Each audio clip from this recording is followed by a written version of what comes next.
Well, good day, everyone. We're out here on the porch in the afternoon sun. We had some work we had to get done in the church project, so we're a little bit in the sunshine today, the afternoon sun, but want to share again today on prayer with a word from the Word. So glad you could be with us.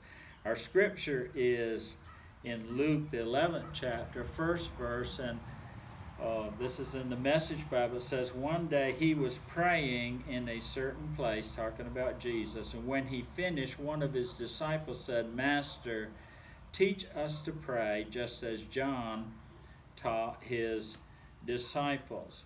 You know, the scriptures show us that Jesus prayed. He prayed long before daybreak. He prayed long after dark.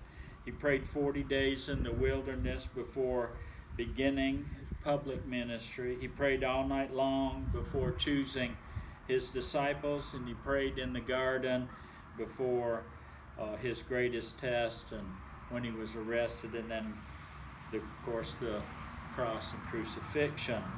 And the Bible teaches us as well, we know what Jesus is doing today. He's seated at the right hand of the Father, and he prays today and forever. The scripture says it this way, he ever lives to make intercession for us. The disciples witnessed Jesus' prayer life and the resulting power of God that prayer made available. No wonder they asked, Lord, teach us to pray. Notice they didn't ask, Lord, teach us to preach. Lord, teach us to lead. Lord, teach us to disciple. No, they said, Lord, teach us to pray.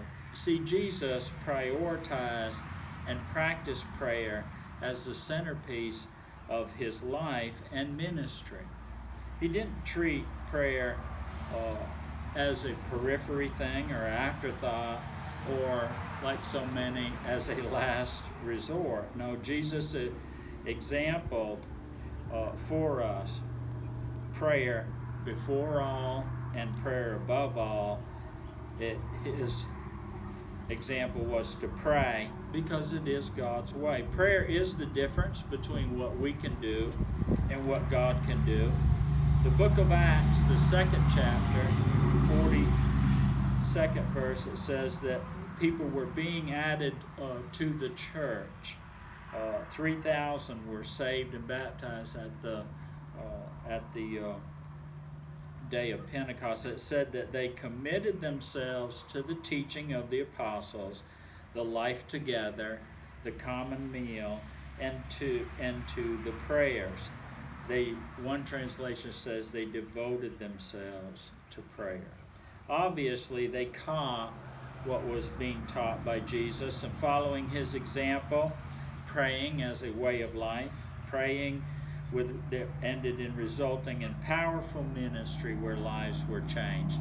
You know, I want to pray for you today. My prayer would simply be this, that God would ignite a passion within us all to pray, to prioritize, and to practice prayer as a way of life, and the only way to ministry and ministering in power that brings results of changed life for God's glory. So along with the disciples, I hope you'll pray with me, Lord, teach us to pray. Lord, teach me to pray. Thank you for being with us today. This has been Pastor on the Porch. Until the next time, you be at rest because you're so very blessed.